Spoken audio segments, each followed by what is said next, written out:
by several epidemic diseases. Severe acute respiratory syndrome, or SARS, struck 29 countries. Since 1972, malaria has killed nearly 100 million people, and an avian flu strain could set off a worldwide pandemic at any moment. The common thread? They could all be linked to one of the 7 signs. And I looked, and beheld a pale horse, and his name was Death. It's one of the most frightening signs in the entire prophecy. Throughout the book of Revelation, there are numerous analogies of what I believe are plagues. The first and foremost being the pale horse. I believe that the pale horse represents the release of diseases and plagues on planet Earth. I see plague as a certainty. Yeah, it seems like it's just a matter of time before we suffer again. The forces of hell are being unleashed. You have plagues, you have diseases, you have death of almost every type, to the point that the Bible describes 1/4 of the Earth's population perishing. A quarter of the world. Well over 1 billion deaths. It's a difficult number to comprehend. Is there really anything out there that can cause humanity to suffer on this scale? Once again, scientists provide the hard data. Every 10 years, you're going to get a very bad strain of a virus. Every 100 years, you're going to get a catastrophic pandemic virus. We know this. It's not something that's new. All you have to do is look at your history. History. Our past is a long timeline of plagues and pandemics dating back to the beginnings of recorded time. During the time John of Patmos writes the book of Revelation, around 100 AD, plagues strike in the areas of modern-day Libya, Egypt, and Syria, very near the island of Patmos itself. It's even possible that John has direct knowledge of these outbreaks. But the deadliest plague of them all hits during the Middle Ages, the Black Death. The bubonic plague slashes through Europe in the 1340s, killing between 25 and 50 million people. The disease causes large, painful black swellings called buboes, which give the plague its name. By the year 1400, the death toll reaches 100 million worldwide and reduces the Earth's population from roughly 450 million to as little as 350 million. As might happen today, some victims looked for answers in the Bible and believed the plague to be the punishment of a wrathful God. The Black Death was invested with spiritual meanings at the time that Europeans were afflicted by this plague. It was the classic form of punishment that God brings down on earth, not only in Revelation, but even in the account of the 10 plagues in Egypt during the Exodus. So the use of plague as evidence of God's displeasure is an old tradition and can be found very prominently in the book of Revelation. As survivors gain immunity, the Black Death recedes. But fear of the killer bug continues for centuries. The worst pandemic in modern times begins in 1918, just as the most destructive war in human history is ending. Doctors call it the Spanish flu. It's a deadly influenza that sweeps the world and kills an estimated 20 to 100 million people, making the Spanish flu more than twice as deadly as World War I.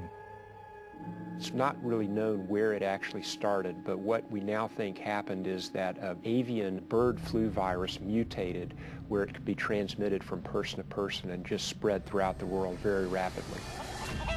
An avian virus. If it sounds familiar, it should. Today, scientists are worried about another avian flu strand, a virus called H5. And this time, the danger is even greater. If that virus mutates and now can actually infect humans and be transmitted from human to human, that's a grand disaster. We're talking 50, 100, 150 million people can die from this. Just like during the 1918 pandemic, a mutated H5 flu will be easily communicable between humans. But today, we live in a much smaller world. Infection could be out of control before we even realize it's upon us. We have created the highway for these bugs to go all over the world on a day-to-day basis. A person gets on a plane who is incubating a pandemic influenza. It has a 2-day incubation period. They arrive somewhere else in the world that doesn't suspect that a pandemic has started, and transmission could be going on for a while before it's detected. And this could be happening in multiple areas of the world.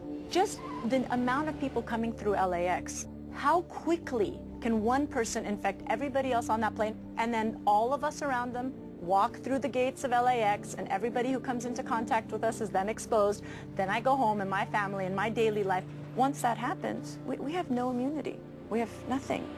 The symptoms of H5 start off innocuously enough that an infected person might not have any idea of the danger. The first symptoms of a pandemic virus would probably be similar to regular influenza: fever, cough, muscle aches. You would have maybe a runny nose, some teary eyes, a sore throat. But the symptoms progress rapidly. Your muscles hurt, your throat is sore, you start coughing, next thing you know you have trouble breathing. There would be rapid progression, shortness of breath, cardiac arrest, renal failure. It's about 4 days from when symptoms develop to when you get in a hospital, and it's about 9 days to when you die. But as dire as these predictions appear, avian flu may not even be our greatest danger.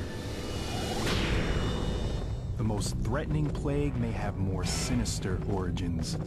The pale horse, I believe, represents death, but I believe it represents a specific kind of death, and I believe it represents the death that would come from biological warfare, either through an act of terrorism, through a security breach, through military conflict. A vial cracks, a truck crashes, it goes into the food supply.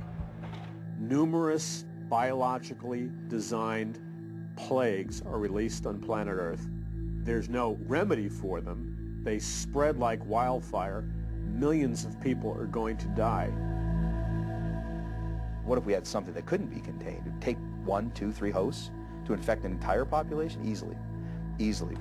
As an expert on weapons of mass destruction, John Barton understands the threat today's bioengineered viruses pose. With the way bioengineering is adapting right now, I think that is our largest threat.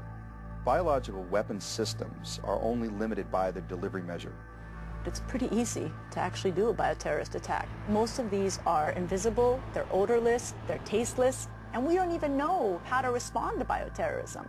We usually don't have antivirals or treatment ready to go because a lot of times we don't even know what it is. It takes a while until we figure out what it is that we're actually working with the agent. Let's say you have a terrorist cell. You have an engineered virus. It just has to get airborne. A biological released into the air on another human being in a high-density populated area like Los Angeles or New York, you're going to infect everybody. I mean, you're going to achieve your end. With the amount of travel that Americans do, with the amount of border crossing that the Europeans do, we can easily perpetuate a strain globally within weeks. For doctors, it will be like getting hit with the tsunami of the sick and dying. Around the world, hospitals will be ground zero. We don't have the resources currently, or the facilities currently, to handle what might be the influx of sick patients into hospitals, ERs, communities. Every ER is full. Every hospital bed is full. Every